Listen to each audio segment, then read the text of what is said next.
ಮಂಗಳೂರಿನ ಶ್ರೀನಿವಾಸ್ ಆಸ್ಪತ್ರೆಯಲ್ಲಿ ಡ್ಯೂಯೋಡೆನಲ್ ಅಲ್ಸರ್ ರಂಧ್ರದ ತೊಂದರೆಯಿಂದ ಬಳಲುತ್ತಿದ್ದ ಮಗುವಿಗೆ ಶಸ್ತ್ರಚಿಕಿತ್ಸೆಯನ್ನ ಮಾಡಿ ವೈದ್ಯರ ತಂಡ ಯಶಸ್ವಿಯಾಗಿದೆ.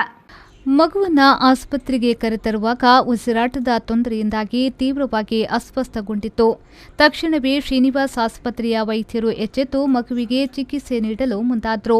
ಮಕ್ಕಳ ತಜ್ಞ ಶಸ್ತ್ರಚಿಕಿತ್ಸಕ ಡಾ ಸುಹಾಸ್ ಹಾಗೂ ಡಾ ವಿಪಿ ಸಿಂಗ್ ಅವರು ಶಸ್ತ್ರಚಿಕಿತ್ಸಾ ತಂಡದ ಸಹಕಾರದೊಂದಿಗೆ ಅಸ್ವಸ್ಥಗೊಂಡಿರುವ ಮಗುವಿನ ಶಸ್ತ್ರಚಿಕಿತ್ಸೆಯನ್ನು ಯಶಸ್ವಿಯಾಗಿ ನಡೆಸಿದರು. ಡಾ ಪ್ರಶಾಂತ್ ನೇತೃತ್ವದ ಅರವಳಿಕೆ ವಿಭಾಗವು ಅರವಳಿಕೆಯನ್ನು ಕಾರ್ಯಾಚರಣೆಯ ಆರಂಭದಿಂದ ಕೊನೆಯವರೆಗೆ ಉತ್ತಮವಾಗಿ ನಿರ್ವಹಿಸಿತು. 5 ವರ್ಷದ ಮಗುವಿನಲ್ಲಿ ಅಪರೂಪವಾಗಿ ಕಾಣಸಿಗುವ ಈ ರಂಧ್ರ ಸಣ್ಣ ಕರುಳಿನ ಮೊದಲ ಭಾಗದಲ್ಲಿತ್ತು. ಯಶಸ್ವಿ ಶಸ್ತ್ರಚಿಕಿತ್ಸೆಯ ನಂತರ ಬುವಿತ್‌ನನ್ನ ಎಲೆಕ್ಟಿವ್ ಪೋಸ್ಟ್ ಆಪರೇಟಿವ್ ವೆಂಟಿಲೇಟರ್ನಲ್ಲಿ ಇರಿಸಲಾಯಿತು. ಬುವಿತ್ ಗುಣಮುಖವಾಗುವಲ್ಲಿ ಡಾ ವಿಪಿ ಸಿಂಗ್ ಅವರ ಮಕ್ಕಳ ಶಸ್ತ್ರಚಿಕಿತ್ಸಾ ತಂಡದ ನೇತೃತ್ವದಲ್ಲಿ ಇಂಟೆನ್ಸಿವಿಸ್ಟ್ ಡಾ ಜಯಪ್ರಕಾಶ್ ಅರವಳಿಕೆ ತಂಡ, ದಾದಿಯರ ತಂಡದ ಸಹಕಾರದ ಕಾರ್ಯ ಶ್ಲಾಘನೀಯ. ಇದೀಗ ಮಗು ಸಂಪೂರ್ಣವಾಗಿ ಗುಣಮುಖಗೊಂಡಿದ್ದು ವೈದ್ಯರ ತಂಡಕ್ಕೆ ಮೆಚ್ಚುಗೆ ವ್ಯಕ್ತವಾಗಿದೆ.